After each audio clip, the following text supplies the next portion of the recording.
So we have with us today Professor of Statistics, Richard Hahn from Arizona State University. And this is going to be a little bit of a different conversation because Richard not only is a long-time collaborator of mine, but also a good friend. So perhaps this conversation is going to be a little bit more casual than usual.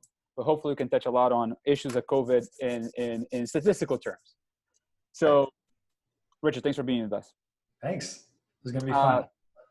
So the way I'm trying to have this conversation is to try to go back to what we know when, in the beginning at first, to try to remember and recall how we were thinking and how we were judging the evidence that was in front of us then. So first, when did you start to get like, there's something important going on here? What was the first sort of like piece of information that got your attention? So for me, it was in pieces because I work at Arizona State University, and we had a student from China who got one of the earlier cases in the US. So I'm thinking that was in January, maybe January or February. And it made kind of big news. But at that time, this was when if you go and look at the timestamps of your articles online, this was back when the New York Times was saying it was no worse than the seasonal flu, right? And so we didn't take it too seriously, but it was, kind of interesting. And all of my Chinese graduate students were wearing masks. So they sort of like early on were like, had been talking to people at home. They knew something. And so that I thought was weird. The biggest thing for me was that my classrooms, I started seeing students with masks. And then there was a student. But what happened was that student got better. They did, tracing or whatever. They found his contacts and they put them in quarantine. He was a young guy, he recovered. And that was kind of the end of it. And then it started hitting the US. I had a trip planned to Brazil in March. And mid-March, I think 13th, I must have left on the 9th, somewhere around then. And my biggest concern, so I went. So that tells you what my personal risk was. I didn't think it was a big deal. I wasn't scared of getting sick. I wasn't scared of being a vector. I wasn't scared of getting my family sick at that time. My biggest fear was they were talking about closing down some airports. And so I was really worried that I might get stuck in Houston, which is where my connecting flight was. So anyway, this is just my boring personal story, but the idea was I didn't have models. I wasn't worried. When I was in Brazil, the Italians didn't show up to the conference. And I was like, oh, okay. But not because they were sick, but because all air travel had been canceled. But then a lot changed, right? By the time I got back on March 13th, it was a whole different world. We talked that day. We were like, what's going on? I think 48 hours after that, California had their shelter-in-place order in place. So I was bewildered. I mean, it's funny. So not only am I the least illustrious guest that you're speaking to, but I'm also probably the most clueless one. This is just going to be like, what did an average dude do in COVID? Because I wasn't scared at all. And then I was like, oh, this is weird. I didn't really get engaged and sort of intellectually until the Ferguson paper, Ferguson et al. Which was like a circa March 20th. That was around, that was maybe a week after that. Shortly after I got back, right? Yeah. And in particular, I had a good friend of ours, Joanna, was at the conference in Brazil. She lives in London. And we were talking at the time about how London. Her husband works at Imperial College. Did. Yeah. I don't want to be quoted on that. And so we were saying like how great it is that London is keeping schools open. So at that time, I adamantly believed the schools should be open. And then that paper came out, and Boris Johnson changed his mind overnight, seemingly. What was the paper saying, just so everybody remembers? Yeah. So this paper basically said everyone's going to die unless we shut the world down. I don't even remember the numbers. I remember reading it and thinking, well, this is obvious hyperbole. So he said, if we don't do anything, in the US, 2.2 million people are going to die. 2.2 million. 80% of the people are going to get it, and 2.2% of people are going to die by the summer, by July, I think was the number. And 500,000 people in the UK. That was the number they had. Yeah. So if somebody gives you numbers like that, and you think that they might be right, you start making different decisions. You start closing things down. You start hunkering down with your family and so forth and so on.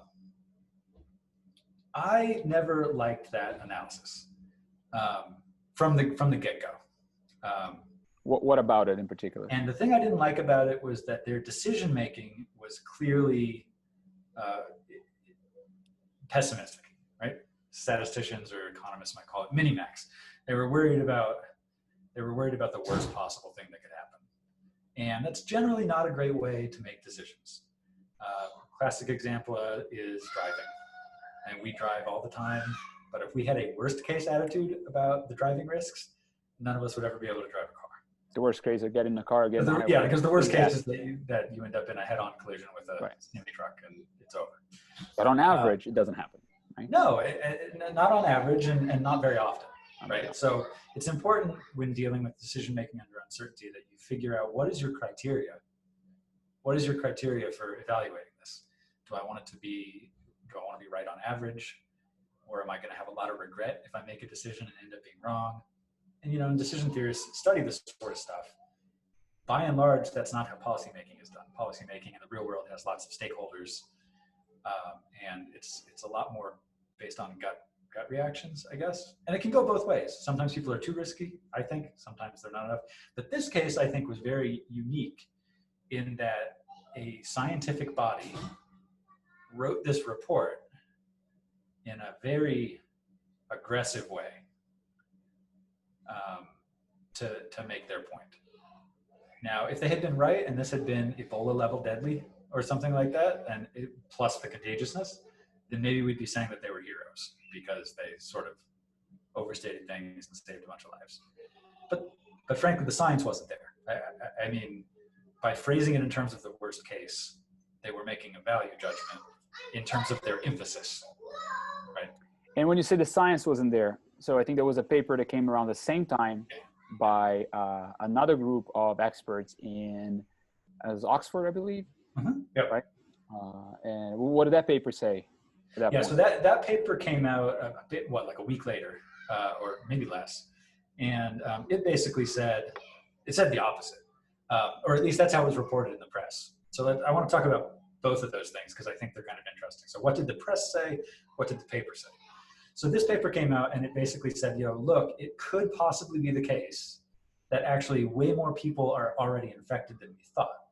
And if that's the case, then the denominator of the number of people that have this is much higher than we thought, meaning that the death rate or the infection fatality rate is a lot lower than we thought, in which case maybe, one, we're closer to immunity than we thought already because more people have it. And also it's not as scary as we thought it was. So that paper said this is a possibility. And again, it's a matter of emphasis because the fact of the matter is neither of the papers knew for sure, and nor is it knowable. So the technical idea for this, that I think this is why you have me here to talk about this, is there's this idea called identifiability or identification.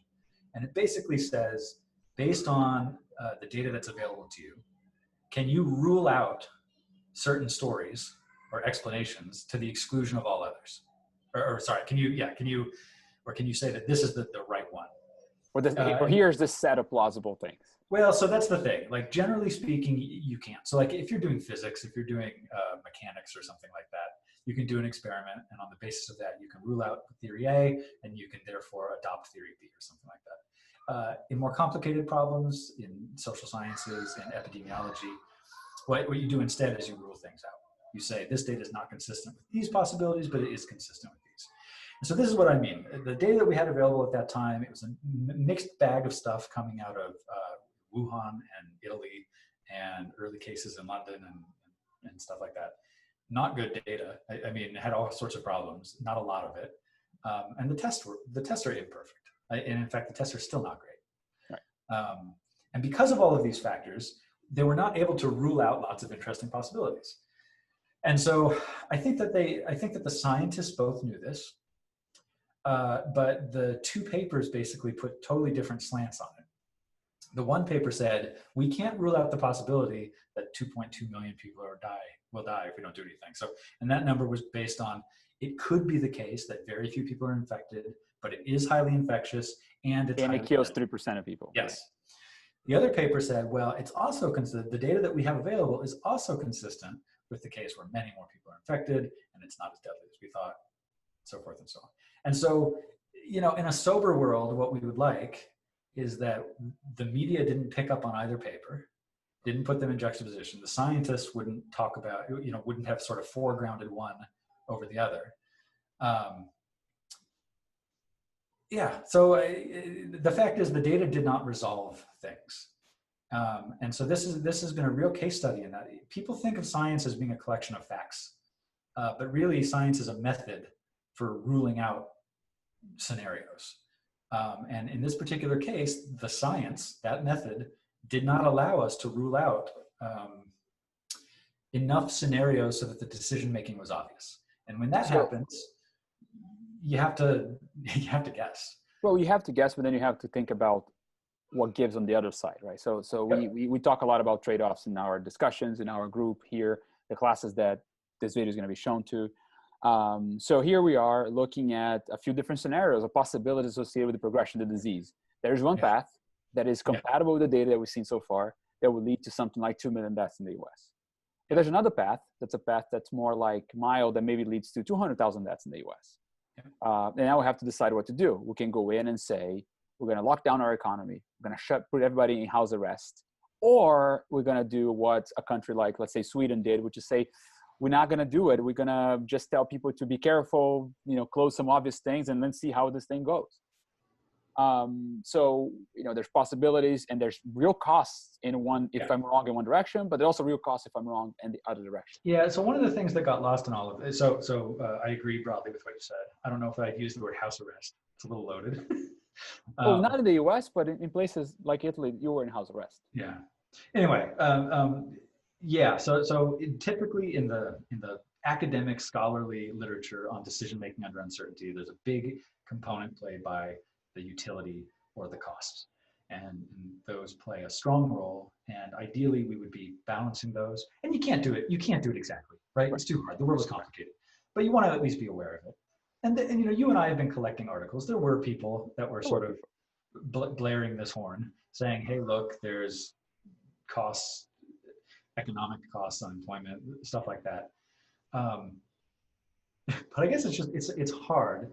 And what I noticed, the thing that I personally was turned off by in what I saw in the policymaking was that people were not being open about the trade-offs and about the interpretation. So it wasn't as if the ICL paper came out. ICL? It is ICL. I get ICL. No, Imperial College. Imperial College on it, right? ICL. Yeah. Okay. Not UCL, University College on it. That's right. See, this is why, so I'm a pro, right? So when that paper came out, it wasn't like they were like, well, this, and worst case scenario, and there's these other costs. Like, it was a kind of a long report, but the tenor of it for sure was like, we should do this thing. And they really never backed off. So it makes it hard to make decision-making because the people downstream from that hear one story and they don't know what to do with it. I guess what I'm trying to say is I think people have their own incentives for the way that they interpret this stuff. And they do not necessarily explain themselves. So you're tiptoeing around this a bit, but we can say it more openly that our biases, when we scientists, generally speaking, you and I are scientists, and enough. Yeah. And when we write something, it's really hard not to let your beliefs come in and say, oh, here's what I think is right or wrong with this analysis or so on, right? It's really hard. And we have a process of peer reviewing that oftentimes is very frustrating. It sort of tries to mitigate that a bit. And it's best done in its best format does that. It takes away some things that maybe I think is, that's not a generic enough claim to be made. Worth mentioning, right, that neither of these two papers we're talking about were peer reviewed and they were very rushed. The one paper was from a government panel. So in that sense, it was a large group of people and they were sort of enlisted to do this type of work. The other group, I think it was a response paper because they saw the ICL paper and they were like, wait a sec. Both papers were not great scientifically. I mean, I'm willing to go on the record and say that. Like, when I saw those models and when I saw what they had done and how they had dealt with the uncertainty, I was not overly impressed. It looked hasty, and it was not well documented. The code was not readily available. You know, all the sort of standards that you would typically hold for scholarly work were sort of not met in either paper. Which again, in some ways, is also understandable, given that it was rushed to be produced and all that, right? So, yeah, I mean, this is not coming across as a clear narrative. You were just asking me to talk about the sort of issues that are in mind. But I think what I want to say is that you mentioned this, that people like to think about science and scientists as being somehow these arbiters, like this people in wearing robes that you know are calling balls and strikes without any kind of like. And every time you read a paper by an economist or by me or by you or by an epidemiologist, their preferred path is there in one way or the other. And I think we need to, take that into account, because when a governor of a state as big as California says the decisions are going to be dictated by science, it's him not doing his job, because science cannot tell him what to do. Yes. Yeah. I mean, I had not thought about that, and I certainly don't want to be. I'm not on the bandwagon of like, oh, science is subjective. There's certainly, science. It's not subjective, but it has to be filtered. Let's put it this way: science done well does eventually lead to facts. I mean, I'm not a philosopher by trade. Like, I'm a student of philosophy more than I am a philosopher. But they call this. What is the word? I swear that they use truth-philic.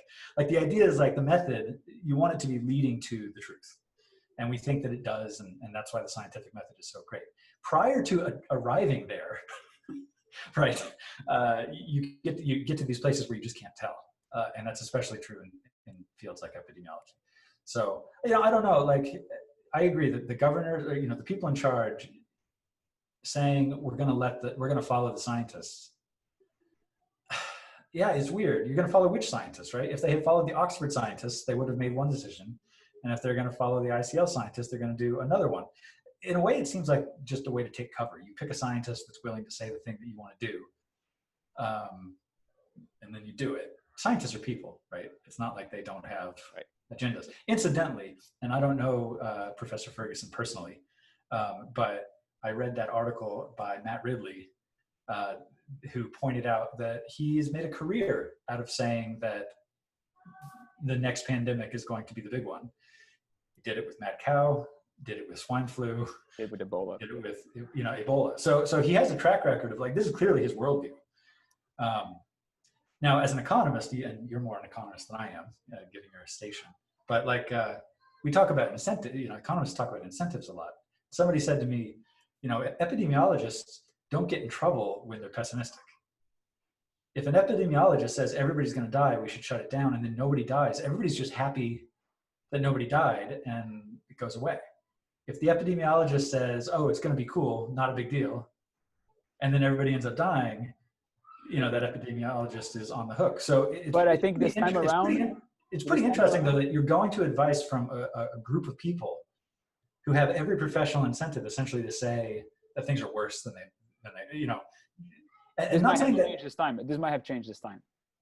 Because right, yeah, so it's no big deal. Like we did something that it hurt a large amount of number. It depends. I mean, we're going to spend years trying to debate whether what was the causal effect here of what if we hadn't shut down? What if and relative to the, we're seeing that already. That's actually, there's a lot of variability happening in the U.S. right, or states that are still closed, states that are open.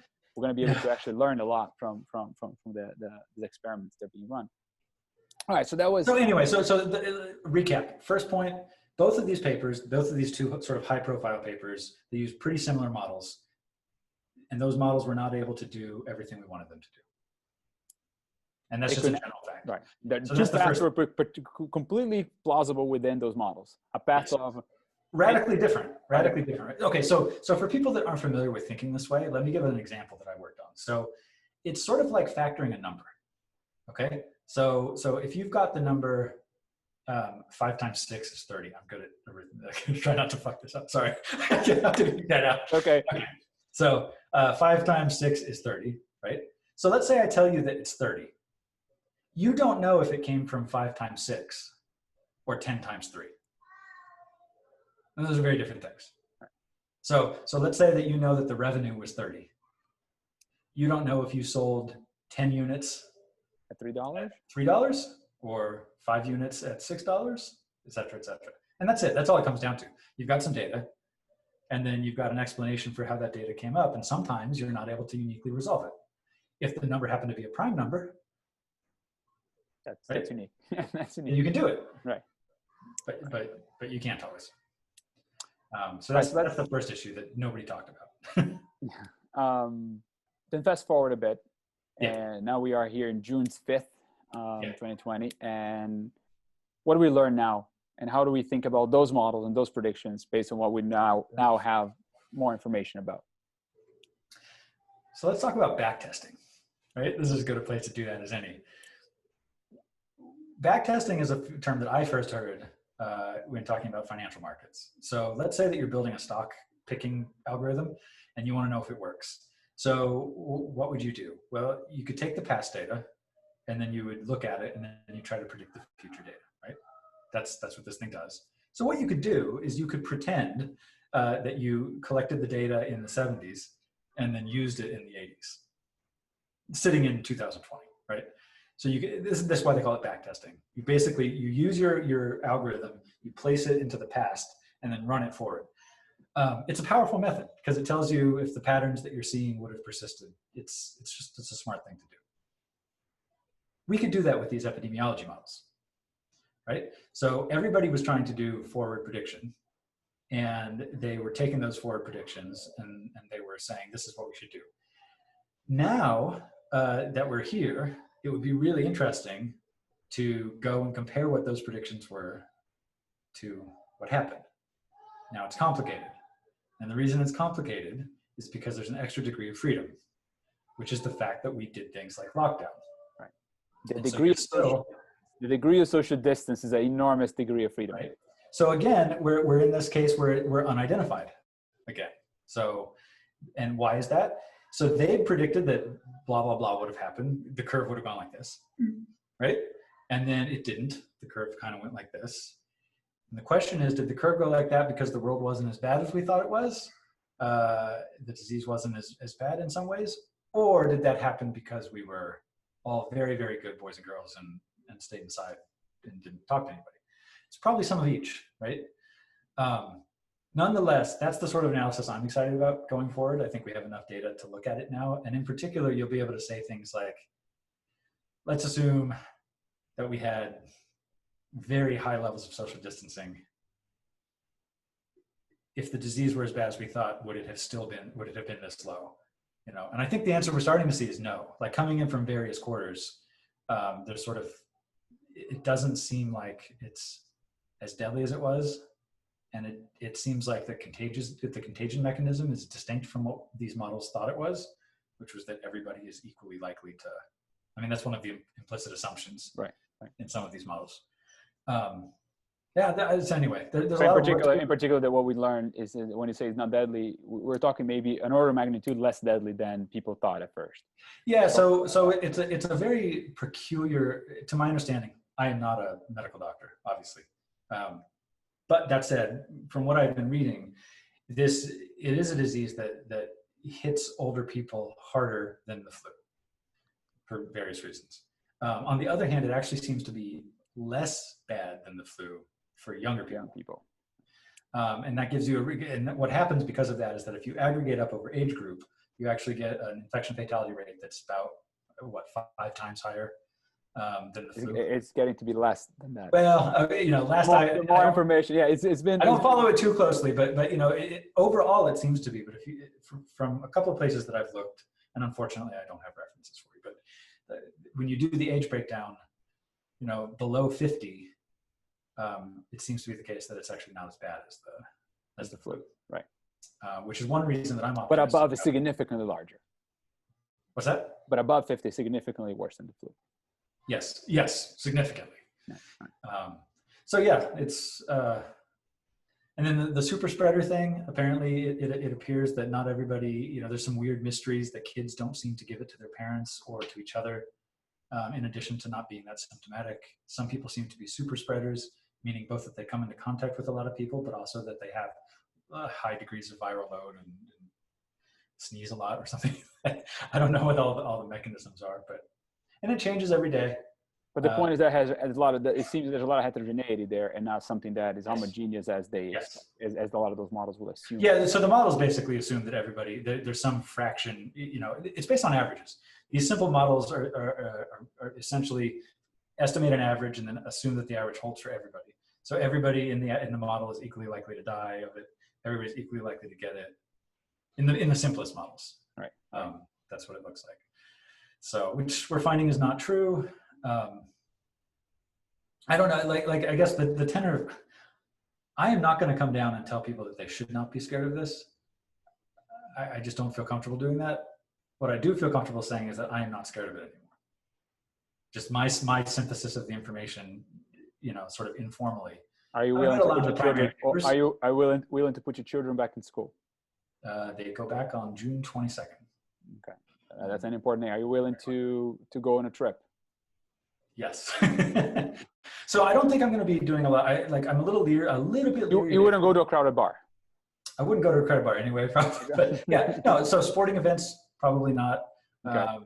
Large, densely public transportation, probably not. Would you say that from a personal risk aspect, or from like I don't want to be a vector? Because if I go to a crowded bar or to a sporting event, I'm being a vector. I'm more likely to become a vector. Yeah. I want to help the spread of the disease. I think both. I don't consider, so this is kind of an interesting point. I don't consider those two things as distinct as some people. So this came up with the discussion of masks. So people were talking about and the CDC screwed up, right? Because in the sense that they waffled and they weren't clear and they weren't. And the WHO. Yes, sort of across the board. The rationale for masks all along, if you've been paying attention to the way they've been used for decades in Asian countries, is that it's a courtesy gesture. It's to prevent you from getting other people sick. Right. All of the scientific studies on this have been about, does it protect you? And I think the CDC's rationale early on, although they didn't ever say this, and I don't think they ever came out and said this, was that they wanted to keep the personal protective equipment for the frontline workers so that they didn't get sick, which is a totally reasonable thing. But rather than saying that, apparently there was this paternalistic response where they just told people the masks aren't effective. Don't use them because we need to save them for I mean, like just on the face of it, the logic of it doesn't make sense. Don't use the masks, they don't work because we need them for the doctors. Doctors, right. Like if they're not, like what? And so there's two different, and this is a persistent confusion. Two different things that the mask can do, right? So the question is, when you go to a grocery store, should you wear a mask? And this gets to your question of, well, is it because you're scared of infection? If it's because you're scared of infection, the mask doesn't really help. Right. But it kind of obviously helps you because it prevents you from sneezing on things. Right. So if you're the vector, so that's kind of an interesting, these are the sort of subtleties that have become commonplace in life now that people are bad at, right? People are bad at parsing this sort of thing. And it makes everybody anxious, and then they fight over the masks. And then on top of that, there's misinformation, people saying that the masks can make you sick.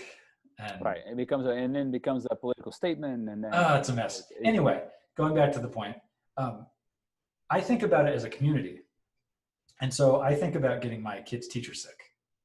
So it is sort of self-interested in that way. It's like I don't have this very abstract notion of being a vector, but I do think about I don't want to get the bus driver sick, who then gets the teacher sick, who then gets my kid. So and I think that's the right attitude. Like we're kind of in this together, and we should just do what we need to do to keep people safe, but that doesn't extend to one question I'm asking pretty much everybody that I'm talking to is that what you're talking about is that there's an externality, right? There's a cost that's not to you directly, personally, that's being associated. When you go out, you might be facing your personal risk of deciding, to go out to a bar or whatever. But that cost is you can decide to mitigate your cost away, the cost of you getting sick, whatever you want. But by you being out, that increases the transmission rate of the disease out there, and that's a cost to others that you are creating. So you're not internalized. That we call that in economics. We're going to talk about that in this class, an externality. Right. The interesting thing about this problem is that it's very different than a typical example of an externality is pollution. I send some stuff in the air is polluted, not costing me anything directly, but costs everybody else. I'm not paying the price for it. So, we need to somehow create a mechanism to fix that, right? But unlike pollution, the people that are really at risk here have a choice of not going out. So it's not like I have a choice of not breathing the air, right? Yeah. So in this series, are you talking to Kaplan? We will later, yes. Okay. So Kaplan had a nice comment about this. But here's the part of the externality that I think it's so, I think that I've heard that part of the discussion, and some people elaborate very clearly on that. But one thing that I've not heard yet is the fact that we also use vaccines, and again, I will talk about vaccines in our class, as an example of a positive externality. By me vaccinating, I become now an immune person in the system, and therefore slows down the progression of the disease. Right. By the same logic, my kid that is not at risk, getting the disease and becoming immune, is actually a generator of a positive externality. So the externality, there's a phase transition between when it's negative versus when it's positive. So in a world in which I could isolate all the people that are really at risk and let everybody else hang out and mingle, we'll get to herd immunity. And then they can come out. Then the other people can come out. This was the Sweden plan, right? But they did a bad job at step one. At step one, which is hard, might be impossible, right? It might be impossible. That's right. Right. They did a bad job at step one, which is that their nursing homes got super sick, but everyone's did. Right. I mean, nobody did a good job at that. It turns out to be very hard not to, and if you didn't know, if the thing was asymptomatic in the beginning, nobody knew, and is already getting in, so, it might be too late. By the time we figure out, it might have been too late, right? Yeah. We could have avoided sending COVID positive patients back into nursing homes like a lot of states did. And that's the difference. Yes. Yeah. Well, I think New York had a policy. 4,300 patients positive were sent back to nursing homes, which again, I don't know. What about, I mean, it's funny because the area in which I have any professional expertise is in this idea of quantifying the uncertainty or trying to figure, and in some sense, there's not that much to say. Like there was a lot that we said already. I think some in the decision-making part. I think you use a sentence before to me that I think is interesting. Is that I think a lot of the ways people are talking about this, they're confusing the evidence with their values. Yeah. Right. And I think in decision-making, we have the evidence part that has a lot of uncertainty, and then we have to put that through a utility function that says, okay, now I make a decision. Right. And that's what your values come in, and that's totally fine. You might have the same evidence, you and I, and we might get to a different decision. And it's a big component of what we try to emphasize in this class, right? So I mean, to get on a soapbox here, I think this is super important for people these days in particular, because there's this phrase of like what's the word? Post-truth world or post-facts or whatever. And I think that this is that problem. When you've got scientists putting out papers and the papers are written in such a way that they're value laden, it makes it seem like the facts are up in the air. And to some extent, some facts are up in the air, right? But but they don't disagree with each other. Like a proper reading of those two papers is that they said the exact same thing. Right. And that one group emphasized one thing and the other group emphasized another thing. So at least at the end of that interchange, like the correct way to look at that is they analyzed data. They found a range of possibilities that were the truth. We don't know which one it was. And then on top of that, you layer on the values. But at least in that context, people aren't pointing fingers at each other saying you're making up facts. Right. Furthermore, it means that you can have cases that are not ambiguous. The polio vaccine is an amazing vaccine and it works. And to the best of everybody's knowledge, it doesn't cause autism. The idea is there should be, and we can have this, like as long as how to put it, like if people were open about when they didn't know, they would be more trustworthy when they said they did know. Right? That's true. But if scientists go around saying every single time, I know, because science, and then they're wrong 20% of those times, then the 80% of the times when they're actually right, nobody's going to believe them. And I have a huge fear here with epidemiologists that's happening, is that, they have a role to play whenever, a plague comes back, right? Yeah. We're gonna say, you guys are at it again, saying those things that are not going to happen. And then, have the population of the world dies. Yeah. So that I mean, on the other hand, you don't want to. A broken clock is right twice a day. So if they keep, Ferguson is going to be right maybe yes. one time. Maybe not in his lifetime, but his not- profession is going to be right eventually. Not for the right reasons. Not for the right reasons. Right. Yeah, it's crazy. So one question I'm asking a lot of people is a question of, we all got into somehow for one reason or the other. I don't know. And maybe the Ferguson paper had a huge influence on this. The majority of the Western world, let's focus on the Western world, the developed countries, the rich countries in the world, all of them except one decided to do the same thing. Mm-hmm. And as we spend a lot of time talking about here, it seems that it was not clear from the evidence that was the path forward. It was not clear from the trade-off evaluation that was the right path forward. So I think do you have any idea of why? I have a lot of thoughts on this. So I think there are two interesting points here. So the first one, which is not super controversial and it's not really an opinion, is that in cases of great uncertainty, if you're interested in the global welfare, it is actually beneficial that people do different things. Because if they do different things, you learn from the places that did it wrong, and you learn from the places that did it right, and then you adapt. And in the sort of medium term, everybody's better off. So fancy term of that in our science, right? Explore, exploit. Or what? Yeah, right? Or multi-army bandits, I mean, so this idea is like, if you don't know and you want to learn, you cannot learn if everybody in the world does the same exact thing. All that's going to happen then is everybody's going to have roughly the same outcomes or not. Yeah. And then it's very confusing. Whereas if everybody had done sort of different things, we maybe would have learned faster about it, and we could have had better policies in month 2. I mean, hell, we're on month 3 of this? Three and a half, yeah. If everybody had been doing slightly different things, maybe we could have this lock figured out by now.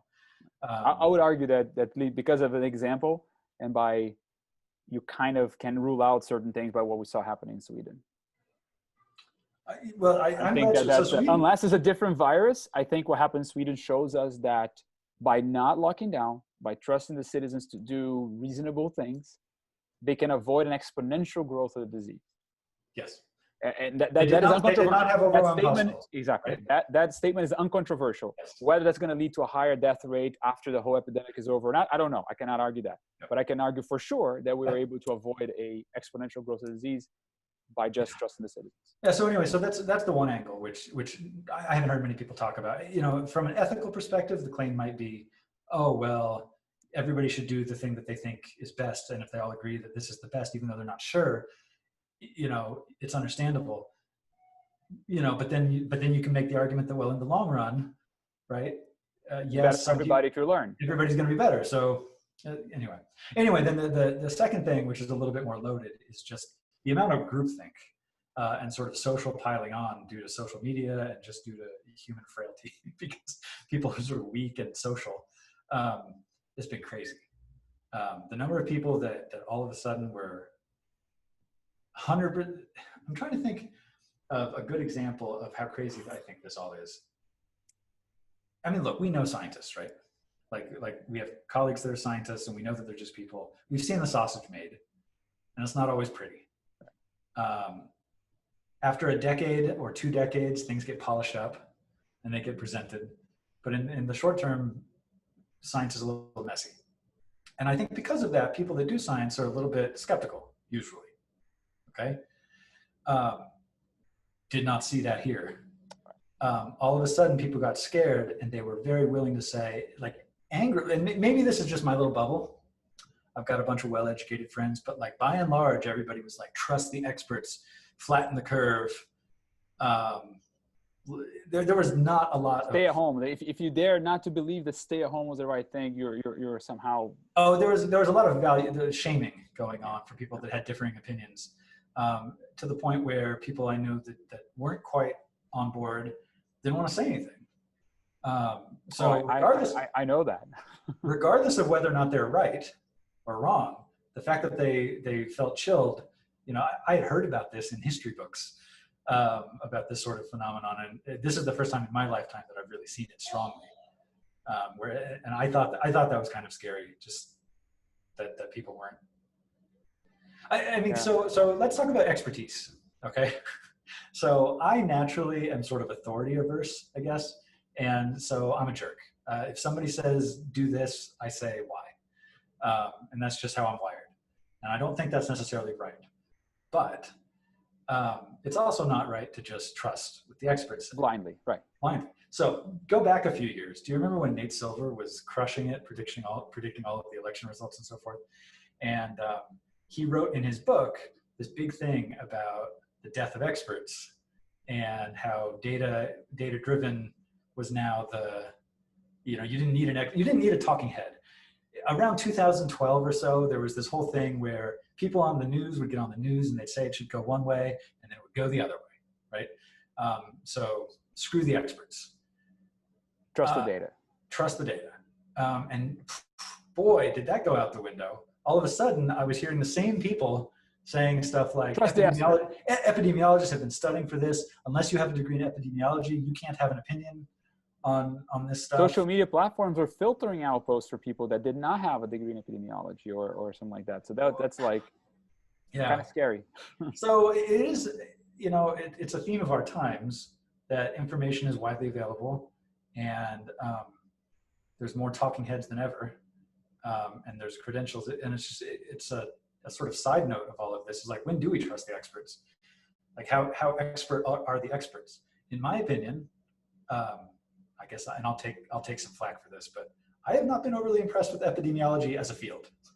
So I've got a few epidemiologists that I follow professionally. And just a name drop, Sandra Greenland is an epidemiologist that I follow. And out of UCLA, right? UCLA, Jamie Robbins.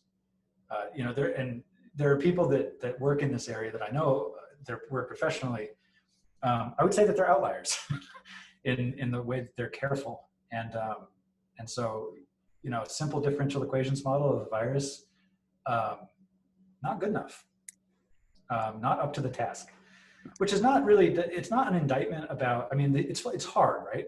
It's hard, and I'm not going to say it's useless, but good God, let's not pretend that these things are. And I think that forget about a judgment on their field, on the model specifically. I think a good, as you said, a careful reading of any of those statements or those papers in the early days would say that we don't know enough. Yes. Right. And then again, so for the purpose of policymaking, there are situations where the policymaker doesn't know enough. You try the best to congregate the information you have. And now you're going to try to think about the trade-offs you face, and you might not know enough about the trade-offs you face either, because in this case you don't know, right? What's going to be 2 million deaths or 200,000 deaths? But you have to make a decision. So Charles Mansky, the economist at Northwestern, has a line where he's talking about decision-making under uncertainty. And most people would say you want to do best on average, but in a case like this, you don't get to realize the average, at least as an individual, right? And so he's got this line that really stuck with me. He says, we don't want to maximize a priori probabilities. No, he used ex ante. We don't want to maximize ex ante probability. We want to maximize ex post outcomes. But you can't do that. You can do that. Right. But it's an important thing to remember, because what it means is that you can make a decision with the best of intentions, using the best of the data, using an honest utility function, and still get clobbered. That's how life goes, I guess. But I think that it's going back to, just to close it up, one thing that you said in the beginning was the idea that people decided to plan on the worst case scenario in one dimension, which was deaths. Yeah, that's right. Let's do everything it takes to reduce the number of deaths, whatever it is, right? And people try to portray that as a like a precautionary principle. Oh, we don't know enough, let's be super careful. Right. But yes. What's forgotten here is that, well, by doing this incredible measure, sledgehammer on people's lives, right? I didn't know at the time that all of a sudden supply chains wouldn't break down, that there'll be no food in the grocery store. I didn't know that. Yeah. Somehow we know, thank God for Amazon and those companies that kept doing their job, but did we know that would happen for sure? So by the way, this goes back to my statement about how the incentives of a profession. Because epidemiologists, by training, narrowly focus on deaths due to the disease. Right. That's a specific disease. A specific disease. That's sort of what they're trained to do. So you can hardly fault them for when they write up the reports, even if they wanted to do a worst case analysis, which they should have been more honest about that it was worst case. But the policymakers are the ones. But the policymakers then need to recognize that's a narrow metric. And, you know, health economists are supposed to be the ones that sort of do the second step, which is to say, okay, here's all these other things. But I think but also psychiatrists and also sociologists and also like there's a lot of different input that is anyway. But I think that you're right. That there was a logical fallacy there about how to interpret the data by narrowly focusing on these numbers. And by the way, we should not be reading these numbers daily. It is ridiculous that it's like it's posted up there and people. It's like reading tea leaves. People without training are watching these numbers going up and down and then deciding whether or not to go to work that day or whatever. It's insane. And I have too many thoughts on this. One just left. So what do you think happens next? That's more like now just putting you in a bad spot of making a prediction to close it up. I mean, I think, well, I said this earlier, so I'll stick to my guns. I think that what's going to happen is people are going to try to be very judicious with a lot of caution. And at sort of great inconvenience, they're going to make 4-year-olds wear masks, and they're going to open up schools at 40% capacity and stuff like that. And I think that they're doing that because there's some regret-driven decision-making, which might be reasonable. And my forecast, as imperfect as it might be, as informal as it is that people are not going to get sick, and that pretty rapidly, or as much, right. and that pretty rapidly, people are going to stop adhering to the measures because they don't see them as doing anything, you know. So I maybe that's just I'm an optimist. I'm actually pretty optimistic about stuff, and I think that it's going to sort of go back to normal faster than. I mean, faster is relative though, because this is already dragged on longer than I think you know most of us hoped. But yeah, we'll see how it goes in the fall. I mean, I think higher education is going to be, I mean, this is me just talking about what I know, but I think one of the more affected industries is going to be higher education, just because there's a lot of flexibility and the vultures were already circling on some of the traditions. So that'd be kind of interesting. I want to talk about, can we talk about, I don't want this to go too long. Can we talk about models a little bit more? Yes. Yes. So 5 more minutes. Otherwise it gets too long and nobody watches it. So there's a famous quote in our field by statistician George Box. Says all models are wrong, some models are useful, right? And it's an interesting quote. In context, what he was saying was you're probably not modeling reality perfectly, okay? And that's okay, because you don't want your model to be exactly perfect, because there's another saying that says the map is not the land. If you have a map that's to scale, as big as Rome, right? You know, it doesn't do anything, right? So you want something that you can understand, but that captures the sort of key features. And then he says some models are useful. So in other words, you can come up with a model that is accidentally too simple and doesn't capture the key features that you want. So people use this a lot as a defense of their favorite simple model. In particular, a lot of times mathematicians and statisticians will pick a model that they know how to analyze, meaning they know how to do the math to get it to work. And then when somebody challenges them and says, well, you know, that's not actually accurate, they'll say, well, all models are wrong. Some models are useful. And actually what they typically do is they kind of elide. They just stop. They say, well, all models are wrong, ... as if like, that's okay. So I think in this case, we had a lot of that going on. People have these epidemiology models, these infected, exposed, susceptible, susceptible, infected, exposed, recovered, SIR. Recovered, or removed. Removed, because they can die, that's right. Yes, exactly. You know, I saw some people talking about these and they're like, yeah, they're simplified, but to do it realistically is too hard. You can't do that. That's just bad. Like, so in particular, what you need to try to do is elaborate the model just enough so that it captures the features that you need, because you literally learn nothing from a model that is like literally what you learn about is the model. So you want to make sure that your model is qualitatively right, but you know, if the mechanism is that a few super spreaders do it, and you're trying to evaluate the efficacy of a lockdown, things are going to look very different. That's the difference between economic models, and you've been a critic of a lot of the econ models that we've seen. before, they actually have a lot of similarities in its composition to the epidemiology models. But the difference between the economists and the epidemiologists is that the economists are very careful in thinking about the policy variables in their models and trying to figure out but the levers that actually, you're going to be simplifying, but let's have the levers in the model, at least the levers that we're trying to understand what happens if I do this or what happens if I do that. That's not in the models of the epidemiology. They didn't have any levers that were meaningful levers.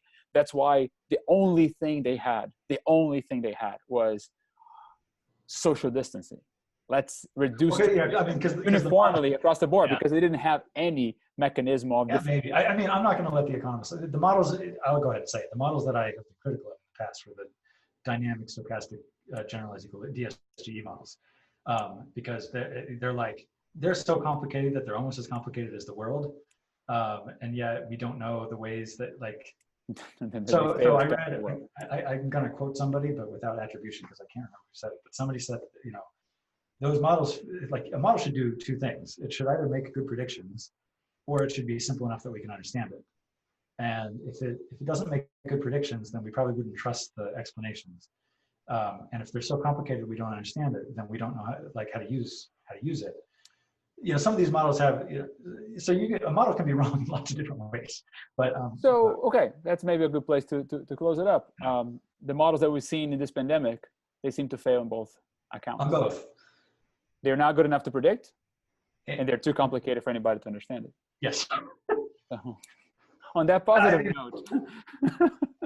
Maybe I'm trying to think, what does that leave us to do, right? In cases like this, is data worth anything? I think what I've been focusing a lot of my efforts on in this direction has been trying to learn from just data on coming out of things. The data that allows me to then help potentially inform not an overall sledgehammer decision, but more point-wise decision making. For example, the fact that kids now we have overwhelming evidence, doesn't rely on any model. There's overwhelming evidence that children are not at risk of dying of COVID.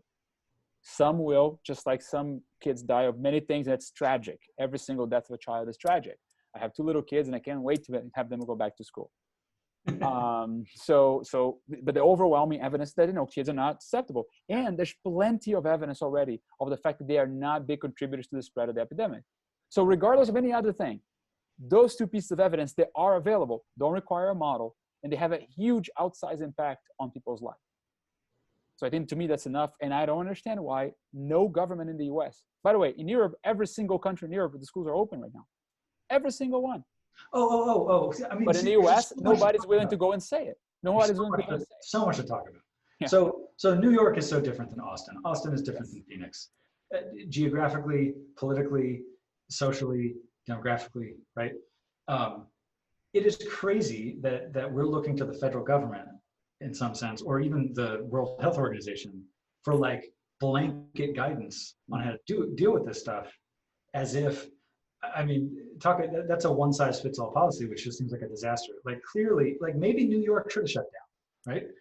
New York City. Yeah, New York City. Maybe New York City, full-on shutdown, as you said, house arrest, no public transportation, don't answer the door for anyone, right? Maybe that's the right move there.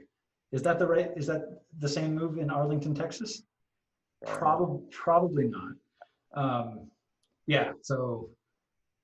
And going back to a point of yours from before, right? This idea of experimentation is a huge important thing for us to learn about what to do. And the U.S., one of the greatest things about our system is the system of experimentation that comes from the federalist system that we have. The 50 states have autonomy to do things. I love that aspect of it. I love that Texas can do things different than New York.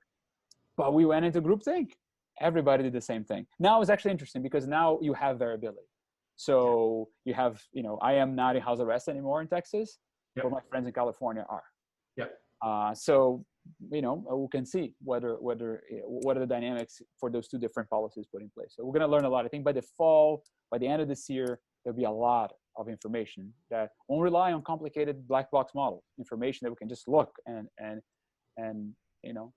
some assumptions are needed always, but we're going to be able to. We're going to get, if you call these models black box models, people can be like, they're not black box, we understand them. And it's kind of. Right. Kinda. You don't understand the mapping back to the world is the problem. Like that's the thing. Like the model needs to overlay the reality sort of in a reasonable way. Another way to think of identification is that you've got the map, but you don't know which orientation. Yeah. You don't know which orientation it is, right? That's right. That's right. So yeah, maybe you understand your map, but if you don't know how to make it, yeah.